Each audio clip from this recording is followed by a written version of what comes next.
the committee you chair, for example, what you're going to be doing with governors, because I'm going to come back to the issue of what the role of the creative is in getting people to the point where they can challenge their leaders for difference in behavior. But first, let us understand for COVID-19 and the committee, what exactly is the committee looking at achieving? Is the focus on palliatives and support for creatives in the industry, or is it for what the industry can become going forward, or what the industry can do, to help somehow, maybe with information or whatever else it is, manage the situation we are in now? Which is the focus of the committee? Okay, so this is what I was, when you go to court, the way you start your case is that's how you start a court case. So I was sitting in my house when my phone rang, and they said, Ali, hold on, oh, minister wants to talk to you. I said, minister, oh. He said, hold on. I said, Ali, we set up a committee now looking into COVID. You are going to be chairman, or I'm going to announce it now. And I was like, and then we went into all of the talk. As he was driving to the place, he was telling me why he did what he did.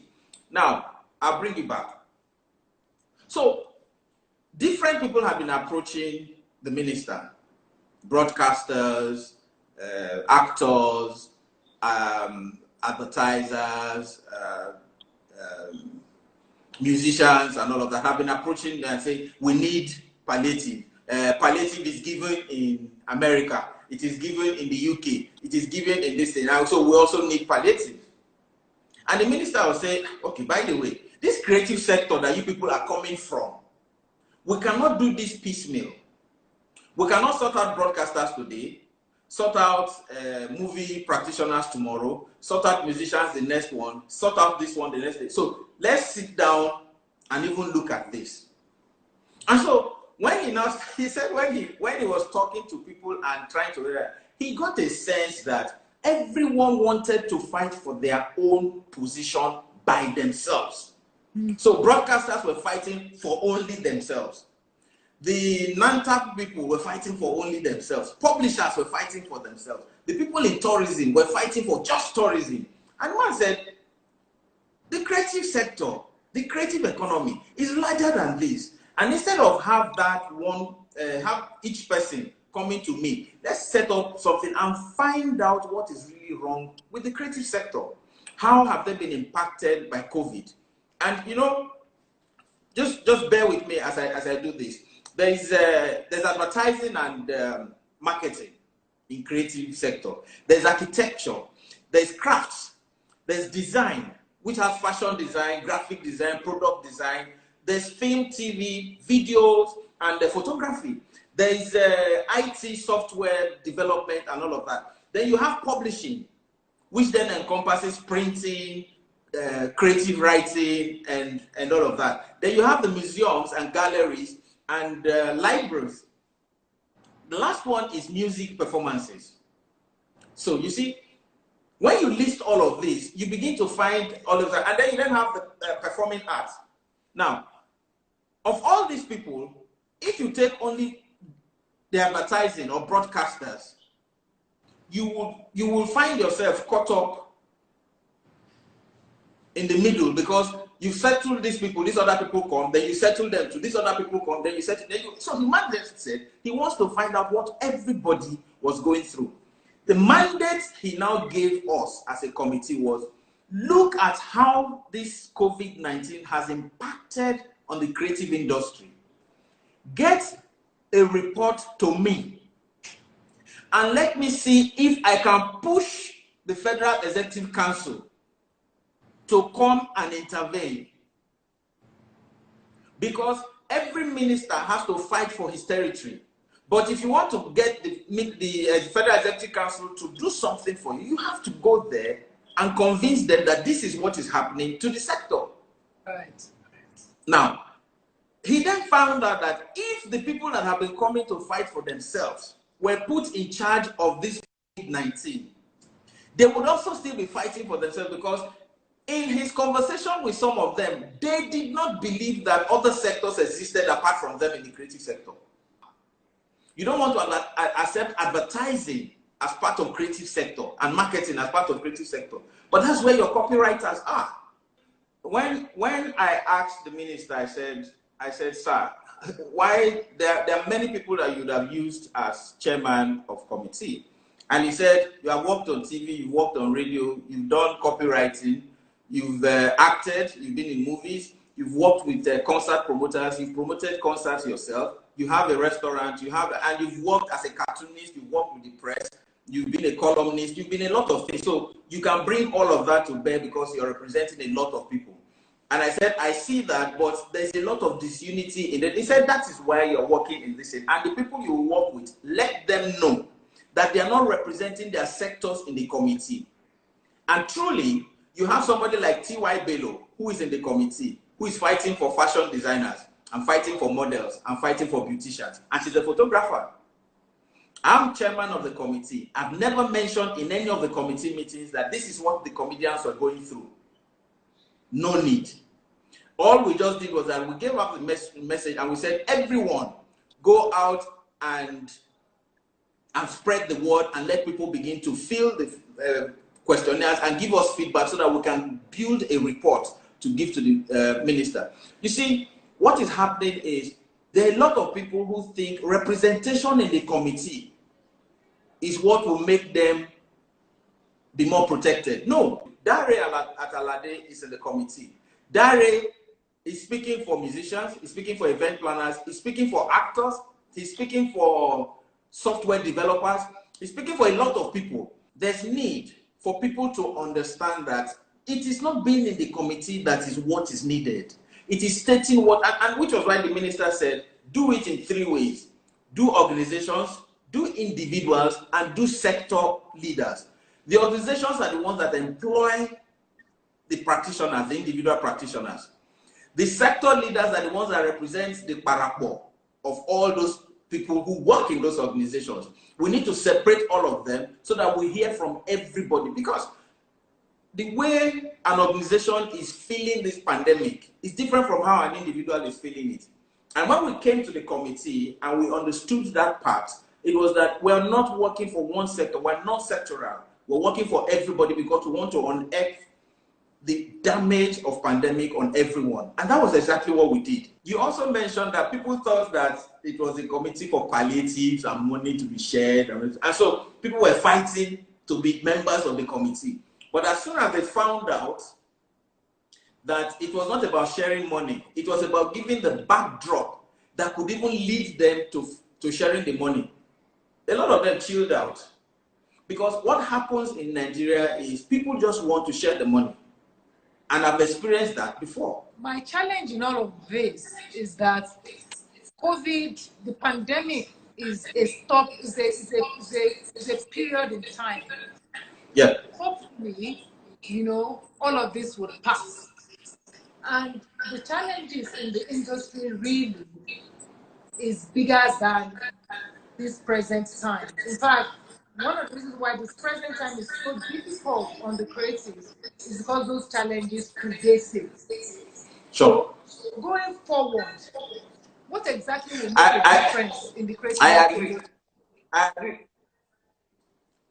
One of the things that we're planning to do is we're planning to suggest to the minister that everyone who is working in the creative sector should formalize. We're still an informal sector largely. Nearly 80 to 82% of the sector is informal. And it is important that we do not start comparing ourselves quickly to the UK, to America, to the US or any place. Because to the UK, the creative sector added to their revenue last year 152 billion pounds. So it is easy for the UK to say, to give palliatives, to say, okay, because of what these people have added to the economy, let's give them 50 billion. Because the economy, they employ a lot of people and they add money to the economy.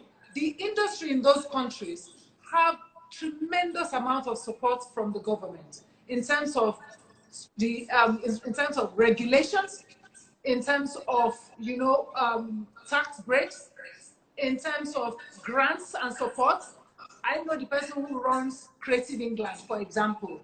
So what you are doing now is crucial because it is in that organization that we can do the back end that can actually generate the kind of funds that the industry has capacity for. But it is such a lot of okay. You see, the reason, one other reason that is making it hard for government to even know what the creative sector is adding to another is that we do not have a database of who is doing what. We have not had a census in the last 20 years. The last census we had was botched because cats, cattle, and people were counted 25 times. And when the results started coming in, and in one house you will see over 45 people in a house that cannot seat 12 people. Then the result, you know, initially they first said it was about 260 million people, 260 million people. When the noise went up, they said, okay, let's cut out and make it 220 million. You remember that? Okay, so what we actually have is an inconclusive. We had an inconclusive census, so it's hard to even. So what is government basing all his policies on? So we're flying blind. In that light, it also means that we do not have record of people in the creative sector for us to even know who has been going through any issues and what anybody needs to survive. Okay, I had a contribution from a Nollywood practitioner who told me how bad it was for the sector. And he mentioned that there's some people that take part in one movie a year. One. They take part in one movie a year. And that one movie a year, they probably will earn 500K. And that is a big actor. That is a big actor that will earn 500K. If that actor does not get that movie all through the year, how does it survive? And if that actor now got the movie and they were shooting and the movie had to stop, how would it survive? AY, Funny Bone, Bucci, who are comedians, organize events, and the events cost them between 60 to 100 million every year, because depending on the venue that you use, the acts that you get together, it costs you that much because you hope to make some money. But because there's no insurance, if your show is cancelled, you deal with you exactly. Unlike the Wimbledon that was cancelled, and because it was insured, they collected money as if they actually held the tournament. So those are some of the things that we're suggesting. Now, you were asking going forward. Going forward, it is to say, how do you insulate the creative sector from the problems that they're having? What are the insurance schemes that people need to have so that they can benefit from it in cases of not having to work? What are the things that people need? Tax write-off. A lot of people who are shooting movies now are borrowing money to shoot movies. And so if I borrowed money and the interest is running, how would I pay back? Some people have production houses that they borrowed equipment from or borrowed money to buy equipment, and they're paying back the loans. If you're paying back the loans, where are you getting money from at this time? Some people have production houses that the rent is running. The landlord doesn't want to understand that you're part of the creative sector. And so what is government going to do to help those people? There are things that government can do to drive the economy as it is. For instance, National Theatre had 4 cinemas before. National Theatre had a banquet hall that could seat 5,000 people before. So what is it about setting those places up and redoing them so that they can be providing platforms for people to show their movies? Because now, do you know, for movies, they can take 60% or 70% and give you 30 or 40. In fact, I heard that they can even go up to 80. Ali Baba, why don't we create a Ministry of Creative Arts Industry and make you the minister? And I'm just saying, because, you know, a lot of these things, because when I try and have conversations with people about how the creative arts industry should work, well, people are always asking me, oh, Auntie Funmi, why you not doing this? Why? And I smile. I always say the back end doesn't add up. But they don't know what I mean. Of course. When I say the back end doesn't add up, you know, and I don't want to do it is, you know, as a way of just being visible so that some people will come and patronize me. That doesn't work. I mean, it works, but it's not going to work for me. You know, so I'm thinking that we need someone who already understands what needs to be done in terms of the structures, because really these are issues of policy. There are issues of infrastructure. There are issues where you should just have like a lean, mean team that just goes. Okay, for me, maybe you address that. Somebody said they didn't know that the National Theatre had 4 cinemas. Pardon? Somebody said they didn't know that National Theatre had 4 cinemas. Oh dear. The box office used to, even as late as 1996, 97, the box office used to be, it would be full. The line will be as long as to the gate. When people come to watch those Yoruba films of Habato Gunde and Baba Salah and the rest of them, it is Otunde Kelani. We need to do a lot to develop our tourism. One thing I told the minister, the Eiffel Towers drives the economy of Paris. The Eiffel Tower is what brings the tourists to Paris. The Eiffel Towers, if you have a hotel that is close to the Eiffel Towers, you pay more than anybody that his hotel is far from the Eiffel Towers. The Eiffel Towers, the taxi drivers survive because of that single entity. The Eiffel Towers drives restaurants, shopping, hotels. Just think about it. So what is it that we can do in Nigeria that could drive a lot of all those things? Begin to create platforms. It's not, you know, sports, you host the World Cup so that it can bring people into Nigeria. What have they done to bring people into Nigeria for culture? What have they done to bring people into Nigeria for our festivals? What have they done to bring people into Nigeria for other? Why is it that it's only the Festac head and the Benin Bronze head that people are looking at? There are more artworks here that are much better than those ones that they took away, but we're not promoting them. We've had 20 years now of democracy. In that 20 years, it's enough time to have started reversing some of the damage by the military.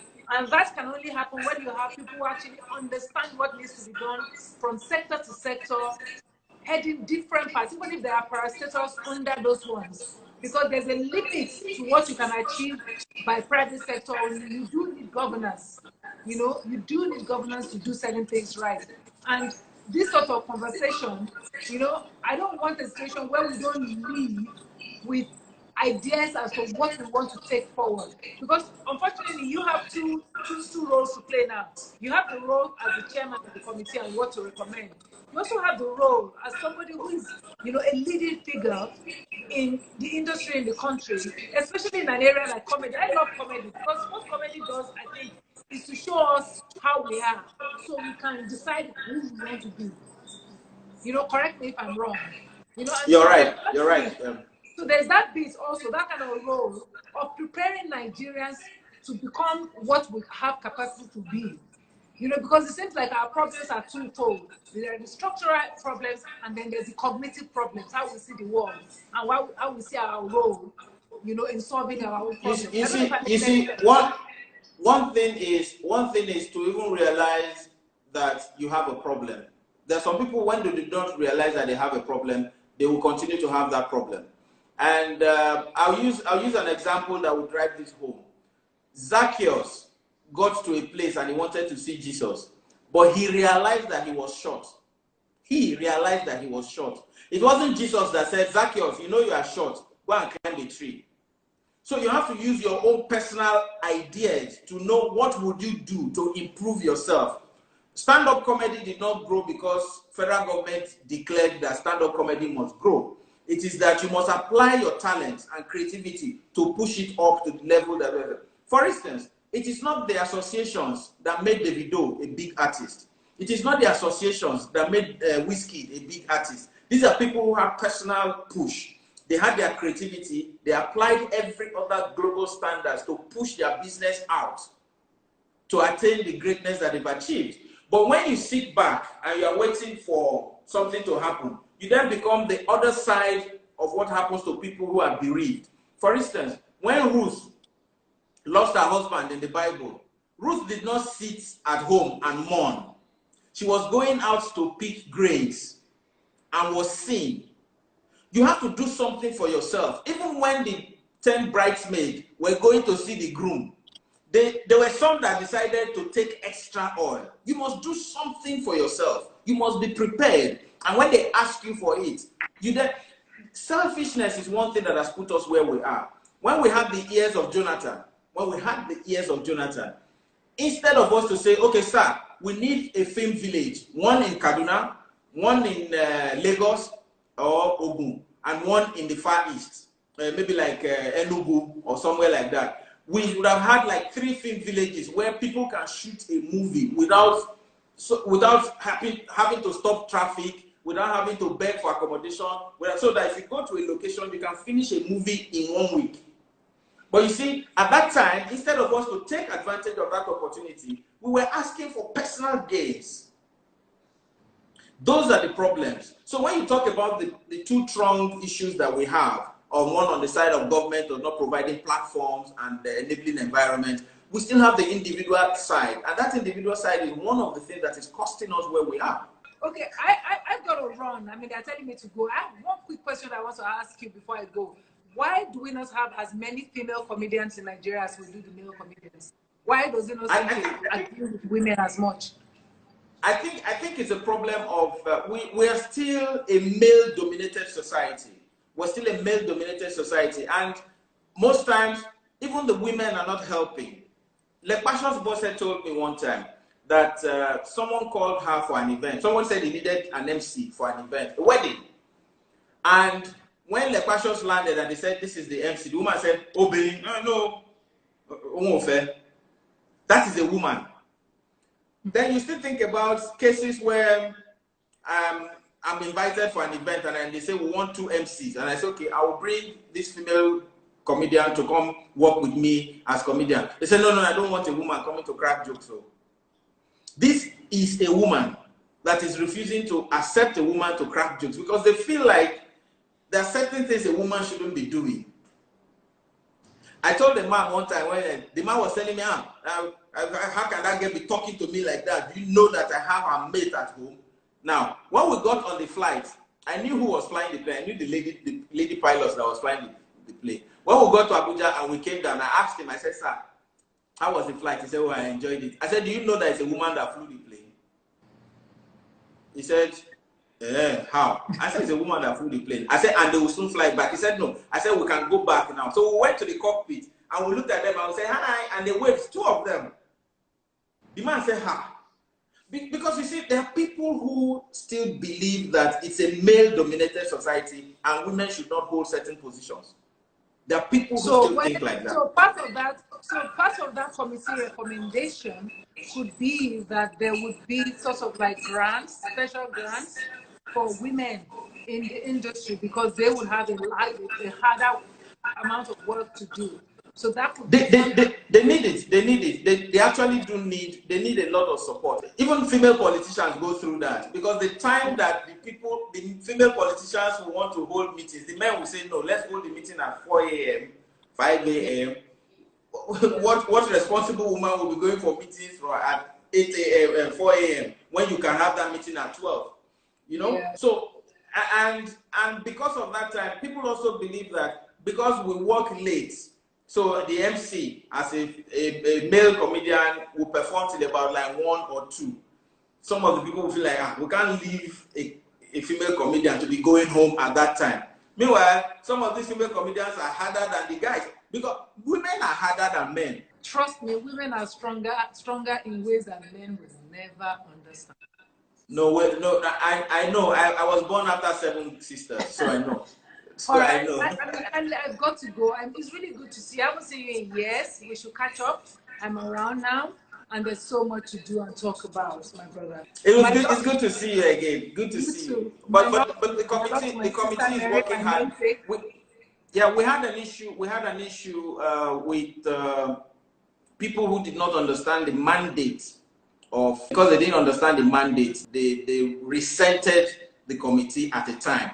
And by the time they got to know, they then came round. But it is important for people to know the essence of a certain committee before they jump in. Because people were calling us to say, where is the money? How are you sharing it? And but that is not what we were set up for. We're a fact-finding committee. Maybe there will be a committee that will be set up to share palliatives, but we are a fact-finding committee. And that is what we need to let everybody know tonight. Thank you, Ali. Thank you so much. I'll see Thank you you so around. much. Take care of you. Stay safe. Thank you. My love All to right, everyone at home. And be in touch. Right. Be in touch. Don't be running away. Yes. Public Eye Live it is. I'll see you again next week on Friday, 8 p.m. as usual. During the week, catch up with all the updates on Public Eye NG on Twitter, Instagram, and Facebook. Remember, stay safe, take good care of yourself. I'll see you next week.